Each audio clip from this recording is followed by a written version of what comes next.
Vous êtes rwandais, sénégalais, ivoirien, gabonais, congolais, bref, la liste est longue. Vous avez décidé d'étudier à l'étranger, mais à la fin de vos études, vous vous posez beaucoup de questions et parmi lesquelles il y a une qui revient le plus souvent. Faut-il rentrer au bercail après ses études à l'étranger? C'est donc la problématique que nous allons décortiquer en première partie d'émission Génération News, l'émission qui prend à cœur toutes les problématiques liées à la jeunesse et tout ce qui fait le buzz sur les réseaux sociaux. Vous connaissez bien le procédé de cette émission. En seconde partie, nous aurons un autre sujet, nous allons parler entrepreneuriat. Comment se démarquer sur les réseaux sociaux en tant qu'entrepreneur?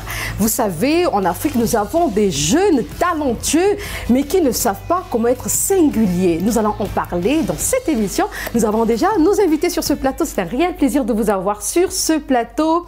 Jeanne, je commence par toi, la jeune fille sur ce plateau. C'est un réel plaisir de t'avoir ici. Merci d'avoir accepté notre invitation. Le plaisir est partagé, Sylvie. Merci beaucoup. Ibrahima, merci également à toi d'avoir accepté l'invitation de Génération News. C'est moi qui vous remercie, Sylvie. Massamba, merci également à toi d'avoir accepté notre invitation. Merci Simi, c'est moi qui vous remercie. Et nous allons finir avec notre cher ami, c'est sa deuxième participation ici. Daniel, merci également à toi. C'est toujours un plaisir d'être là. Voilà, donc c'est la première fois, Jeanne, de participer à cette émission. Ibrahima également, Massamba, mais je suis très ravie déjà de vous avoir sur ce plateau. Alors, nous allons, avant de commencer même cette émission, je vais parler de ce sujet, j'aimerais qu'on brise un peu la glace. S'il faut aller à l'étranger, nous sommes au Sénégal, on est d'accord. S'il faut aller à l'étranger, Jeanne, pour aller faire une formation spécifique qui te permettra d'évoluer dans ta carrière, quel est le pays que tu choisiras? Objectivement, ce sera peut-être le Canada. On a dit en Afrique. Ah, en Afrique, je n'ai pas compris, pardon. En Afrique, peut-être le Maroc, pourquoi pas? Très bien. Ibrahima, quel pays? Je reste au Sénégal.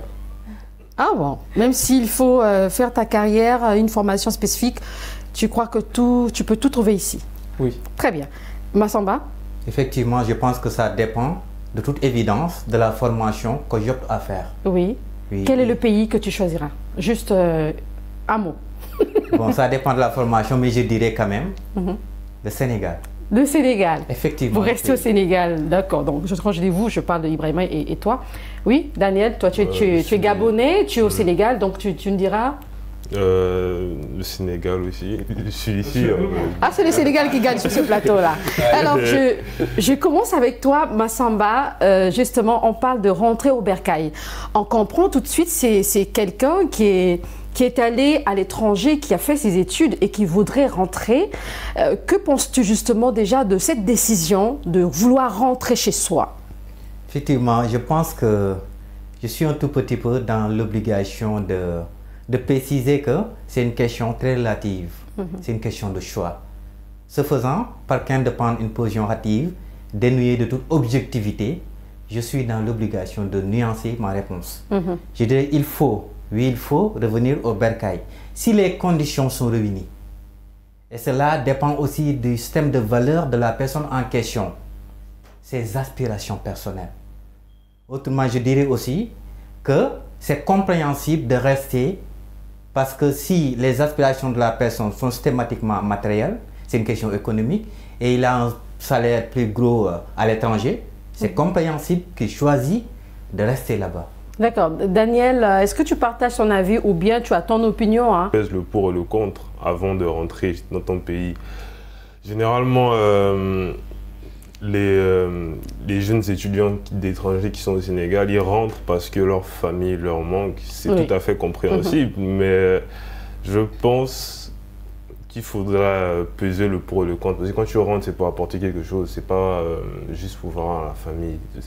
Quand je dis ça comme ça peut être un peu froid, mais en vrai, je pense que, de mon opinion en tout cas, si je dois rentrer chez moi, j'aimerais apporter quelque chose, que ce soit pour mon pays, que ce soit pour ma famille. Si je rentre, c'est pas juste pour avec les diplômes et tout. D'accord. Et ce qu'il dit est très important. Il y a certaines personnes rentrent parce que bon, la famille a peut-être demandé ou bien la famille leur manque. Et en ce moment-là, on prend la décision de rentrer au bercail. Il n'y a pas que cette décision-là. Et ça peut être également pour des raisons professionnelles. On ne s'y retrouve pas. On se dit qu'on va rentrer au bercail. Jeanne, Qu'en penses-tu? Je vais rebondir sur leur réponse. Tout est question de choix. Et tout dépend aussi de la vision de la carrière qu'on aimerait avoir. Si on trouve que le pays d'accueil dans lequel on a eu à faire ses études pourrait répondre aux attentes que l'on a, on peut rester sans souci. Sinon, pourquoi ne pas revenir à la terre-mère? D'accord. Tout à l'heure, quand j'ai posé la question à Ibrahima, j'ai remarqué que vraiment, il aime son pays, il aime le Sénégal. Pas question d'aller ailleurs. Il reste au Sénégal, il étudie ici. Je ne sais pas si la thématique va lui parler, parce que rentrer au Bercail, c'est quelqu'un qui est allé à l'étranger. On est d'accord. Mais lui, il reste au Sénégal. Est-ce que pour toi, ceux qui décident de rentrer, ils posent un acte patriotique? Oui, cela peut être considéré comme un acte patriotique, comme vous le disiez. Cela peut être aussi considéré comme un choix par rapport à une vie personnelle. Je pense que tout dépend aujourd'hui de ce choix-là qu'il faut prendre comme élément clé de cet acte-là, de revenir ou de rester. En réalité, vous savez, c'est parfois peut-être une question d'éducation. Moi, je peux être dans la même famille que ma petite sœur. Moi, je conçois toute ma carrière, tout mon cursus professionnel, académique au Sénégal. Et elle, qui est ma petite sœur de sang, c'est la réalité. Ce que je vous donne comme exemple là, c'est une question de réalité. Ne voit pas peut-être la suite de son cursus académique au Sénégal. Alors que nous avons pris une éducation de la même famille, même père, même mère, avec la même éducation, la même école qu'on a faite ensemble durant presque maintenant 20 ans. Donc cela veut dire que c'est d'abord une question, autant pour moi, de choix, en réalité. Mais je suis d'accord avec vous sur le fait que vous disiez qu'effectivement, dans un cas où la personne manifeste un désir de retourner au pays pour travailler pour ce pays-là, ah oui, ça c'est un acte patriotique. Et moi, en tout cas, il était important pour moi de pouvoir rester au pays pour me dire que tout ce que je ferai au Sénégal, ce sera pour le Sénégal. Tout ce que j'apprendrai au Sénégal, ce sera pour servir mon Sénégal. D'accord. Je rappelle que tu es président du CADE. Oui. Tu es également entrepreneur. Tu peux nous rappeler CADE, ça veut dire quoi exactement? Le CADE, c'est une organisation, le sigle signifie Cadre d'accompagnement et d'expression pour la transmission du savoir. Donc c'est une organisation qui est aujourd'hui présente dans 8 régions au Sénégal, mais aussi présente dans la diaspora, à Casablanca, et une antenne grandissante que nous avons au niveau de Paris. Alors, pourquoi le cadet déjà? Lorsqu'on parle d'un cadet, c'est le plus jeune de la famille. Oui. C'est un sigle qui parle naturellement. C'est un sigle qui parle pour dire que c'est le dernier rempart. Il fallait donc qu'une organisation partie de différents constats liés à cette jeunesse sénégalaise-là puisse s'organiser dans un cadre qui pourra répondre sur chaque pilier de son action à un mal de la jeunesse sénégalaise, africaine en quelque sorte. Et donc vous allez nous parler tout à l'heure de ce que vous faites pour encourager les jeunes qui sont à l'étranger de rentrer au Sénégal. Massamba, tu es formateur, coach et formateur en développement personnel. Pour quelqu'un qui est à l'étranger, qui a fini ses études mais qui n'a pas de moyens, mais qui se dit, est-ce que je dois rentrer au Bercail? Parce que la famille a espoir, la famille voudrait bien que je rentre, mais je n'ai pas assez de moyens. Qu'est-ce que tu peux dire à cette personne, toi, qui s'y connaît justement en développement personnel? Effectivement, vous savez, dans la vie, personne n'a aucune légitimité de ce qui relève de la conscience individuelle. C'est pour ces raisons-là, je disais tout à l'heure, tout dépendra des aspirations personnelles, du système de valeurs. Qu'est-ce qui est vraiment important pour la personne en question? Je donne un exemple. Par exemple, si moi, l'argent est la seule valeur qui compte, la seule référence qui vaille, rien ne compte plus que ça, ni la naissance, ni la famille. Et j'ai un salaire de 5 millions à l'étranger. Est-ce que je vais laisser les 5 millions venir ici pour un misérable salaire, je dirais, de 1 million? C'est juste un exemple. Oui. De toute évidence, je vais rester. Mais si c'est les liens familiaux, les liens sociaux qui sont plus importants pour moi, je pourrais sacrifier. Ça veut dire qu'il faut comprendre ces personnes-là, les accompagner par rapport à leur mobile. Merci, c'est ça. D'accord. Tout dépendra du système de valeurs qui est, comme Ibrahima l'a dit tout à l'heure, qui est différent en fonction des personnes. Mais oui, mais quelque part aussi, le pays a besoin de ces cerveaux-là, comme on parle de fuite de cerveau. Daniel, tu es Gabonais, tu es au Sénégal. Certainement, le Gabon a besoin de toi. À la fin de tes études, je sais que tu aimes le Sénégal et moi également, j'aime le Sénégal. Mais je veux dire, après tes études, est-ce que tu penses rentrer tout de suite ou bien tu resteras au Sénégal? Je ne compte pas rentrer tout de suite parce que j'essaie de de rentrer dans le monde de l'entrepreneuriat aussi au Sénégal. Et j'estime que quand on va à l'étranger, c'est pour apprendre. Et parfois, à l'étranger, il y a des choses qu'il n'y a pas chez nous. Et si tu rentres directement après et que, enfin, on ne va pas, je ne conçois pas qu'on parte à l'étranger juste pour avoir un diplôme et... De l'expérience, peut-être travailler dans une entreprise, oui, 2 ans, 5 ans. Tu dois découvrir des gens, tu dois découvrir la culture, tu dois découvrir comment les acteurs économiques, en tout cas dans ce que tu apprends. Et tu dois aussi avoir de l'expérience et comme ça quand tu rentres, tu peux créer des choses chez toi qu'il n'y avait pas à la base. Et parce que tu as pu apprendre ça ailleurs. Donc moi je pense que, pour moi personnellement, je ne veux pas rentrer maintenant, peut-être 5 ans. D'accord, je respecte ton avis. Je ne sais pas si tu es boursier. En tout cas pour les étudiants boursiers, je lisais un article au Togo. Les étudiants boursiers, ils signent un engagement. C'est l'État qui a pris cette décision-là. Vous signez un engagement. Après vos études, vous devez rentrer. Alors, Jeanne, comment tu trouves justement cette décision? Ce n'est pas pour juger les autorités togolaises, mais c'est par rapport à cet acte-là. Pour ma part, je loue cet acte-là. Vous êtes un étudiant boursier, vous allez, et c'est mieux pour vous, c'est de rentrer. Mieux aussi pour le pays de rentrer, parce que le pays a besoin justement de ses cerveaux. Alors, Jeanne, qu'en penses-tu? Alors, je dirais que je suis d'accord, parce que le pays a pris ses moyens et a mobilisé des jeunes, les a pris en charge pour qu'ils cherchent, ils étaient à la recherche de savoir. Du coup, si toi tu vas à la cueillette et que tu as récupéré ce pourquoi tu t'étais levé, logiquement c'est que tu devrais retourner au pays. Après, libre à toi d'y retourner ou de travailler sur place. Mais sinon, je suis très d'accord avec... Mais quelque part aussi, il faudrait que les autorités préparent tout ce qu'il faut pour permettre à ces jeunes-là de rentrer. Je ne sais pas comment vous le pensez, Ibrahima. C'est très bien. Lorsqu'on prend ce genre d'engagement-là, on peut signer, oui, je vais revenir. Mais imaginez un peu ce jeune homme-là qui arrive à l'étranger, qui se retrouve à l'étranger, qui a un bon salaire. Est-ce qu'il doit rentrer? Est-ce qu'il doit respecter justement cet engagement-là? Tout à fait, Sirmi, vous voyez dans ce thème, ce qui est plus plaisant, je pense, c'est la nuance qu'il faudra tenir entre l'obligation et ce qu'il faut en réalité. Il y a un besoin et une obligation, le devoir. Est-ce qu'il doit rentrer?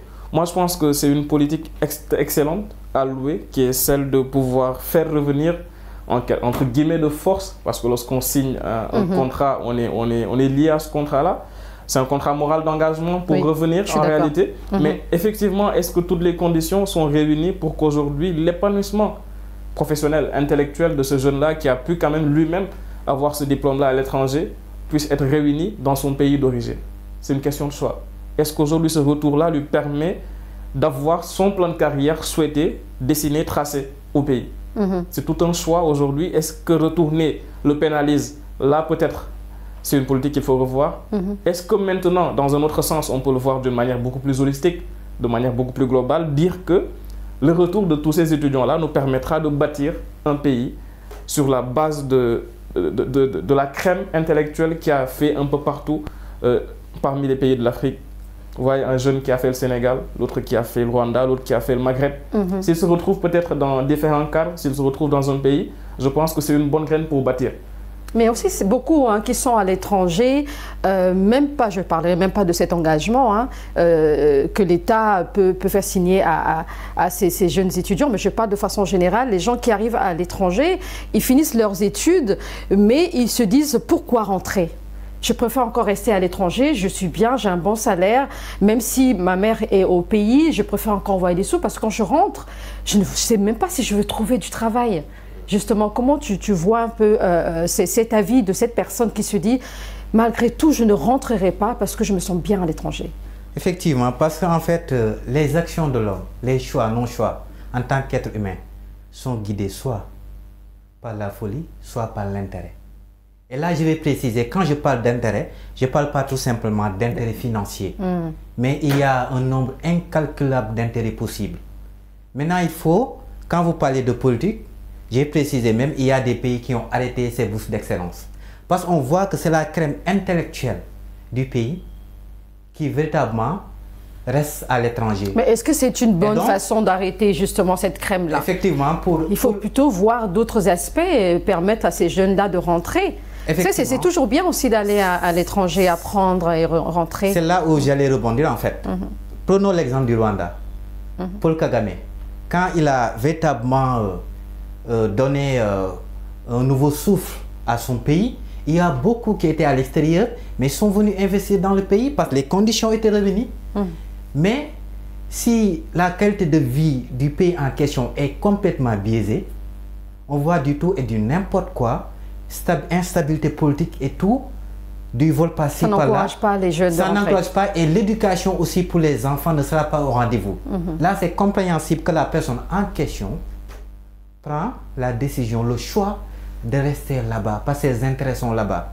Mais si on veut véritablement faire entrer au bercail cette tête qui est partie faire des études à l'extérieur, il faut revoir la politique d'une manière holistique du pays.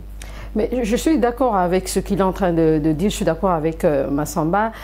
Daniel, on remarque quand même, il y a des gens qui rentrent aussi en Afrique, que ce soit au Sénégal, en Côte d'Ivoire, il y a beaucoup de jeunes qui prennent la décision de rentrer parce qu'ils pensent d'abord à leur pays ou encore à leurs parents.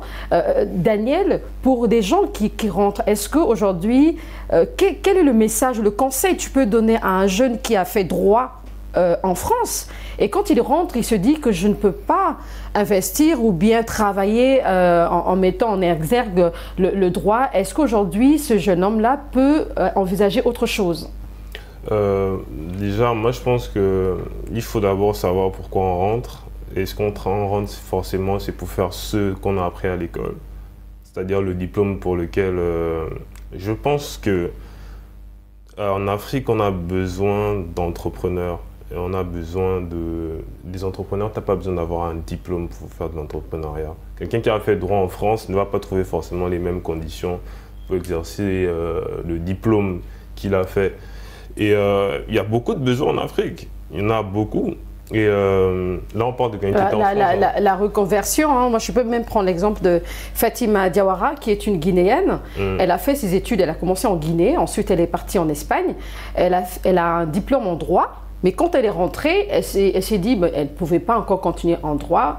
C'est la première femme même qui a créé le smartphone africain, le smartphone qui respecte les règles africaines. C'est une Guinéenne, pourtant elle a duré en Espagne, mais elle est rentrée. Ça c'est un exemple que je prends comme ça. Ça peut être également d'autres personnes. C'est dans le même sens que je pose la question. Quel conseil tu peux donner à toutes ces personnes qui hésitent, qui se disent que j'ai fait 7 ans en droit ou je ne sais pas moi, n'importe quelle discipline? Est-ce que cette personne peut quand même rentrer sachant que cette personne ne pourra pas évoluer dans ce domaine-là? Moi, je pense qu'il y a beaucoup de besoins. Et déjà, le fait d'avoir fait 7 ans en droit ne veut pas dire que quand tu sais faire autre chose, c'est que tu as perdu du temps. Tu as appris le droit, ça peut t'aider à ouvrir un business aussi. Mais il faut être réaliste. Tu as fait droit en France, peut-être que tu vas trouver du travail, hein, mais en vrai, on est en Afrique et nos institutions ne sont pas très fortes. Et il faut rester très réaliste dessus. C'est pas toutes, hein. Bon, je parle en général. Hein. Nos institutions ne sont pas très fortes et qu'il faut être un peu réaliste dans le sens où je me dis il y a plein de besoins en Afrique. Par exemple, tu es en France, il y a plein de choses en France qu'il n'y a pas en Afrique. Et il y a plein de choses que tu peux faire avec même si tu as fait du droit, il y a plein de choses que tu peux faire. Je ne veux pas rentrer forcément dans les détails si jamais aller en France. Hein. Mais il y a aussi la question de financement. C'est vrai qu'on va aborder le sujet en deuxième partie, on parlera d'entrepreneuriat. Mais je veux parler du financement. Les jeunes qui sont à l'étranger, beaucoup sont quand même aisés, on va dire. Mais quand ils rentrent, ils ont des projets et ils se disent que est-ce que l'État pourrait financer mon projet. Jeanne, est-ce que cet aspect-là fait partie des choses qui découragent nos frères, nos sœurs qui sont à l'étranger, qui ne veulent pas rentrer? Il faut avouer que la recherche de l'emploi est un frein, un des freins premiers qui pousse la plupart des étudiants à rester sur place. Et comme vous l'avez dit, l'État ne finance pas les projets de gauche à droite. Donc il faudrait un projet bien solide pour qu'on puisse le prendre en charge.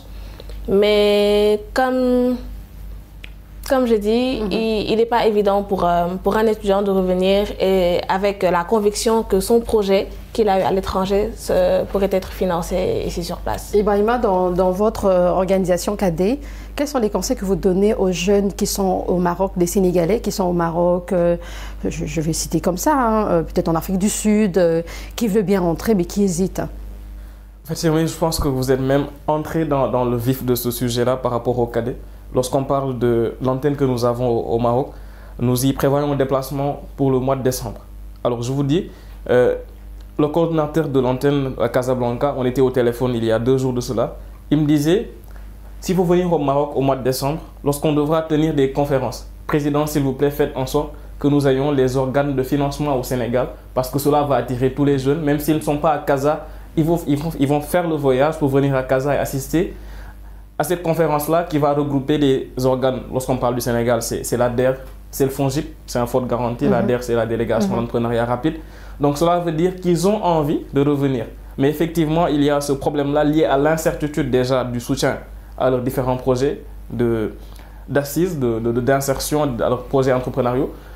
On sait qu'au niveau emploi, j'ai partagé cet avis de Daniela lorsqu'il disait que l'Afrique a besoin d'entrepreneurs parce que juste au Sénégal, si on prend l'exemple de ce qu'il y a entre le nombre de diplômés et le nombre d'emplois par année qui sont disponibles, il y a une totale disproportionnalité. Donc ce ne sont pas ceux qui sont à l'extérieur aujourd'hui qui vont venir encore un peu plus bomber ce chiffre-là, qui vont espérer effectivement avoir une insertion rapide et facile au Sénégal.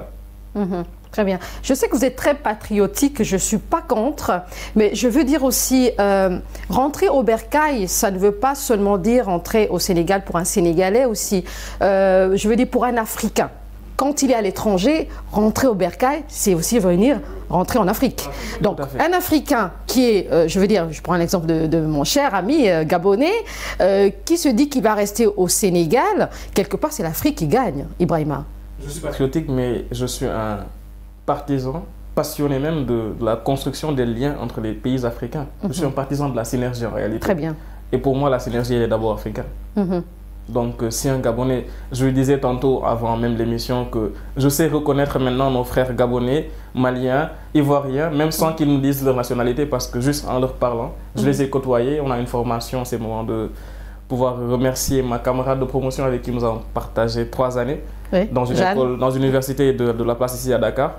On a aussi partagé cette université-là avec beaucoup d'étudiants étrangers donc, au Sénégal, qui nous ont permis de pouvoir comprendre l'importance de nouer ces liens-là entre nous, Africains. D'accord. Donc, Massamba, tu ne vois pas d'inconvénient, un Africain, un Ivoirien qui a fait ses études aux États-Unis, qui décide d'investir au Sénégal, par exemple? Effectivement, je pense qu'il n'y a pas d'inconvénient sur ça, en réalité.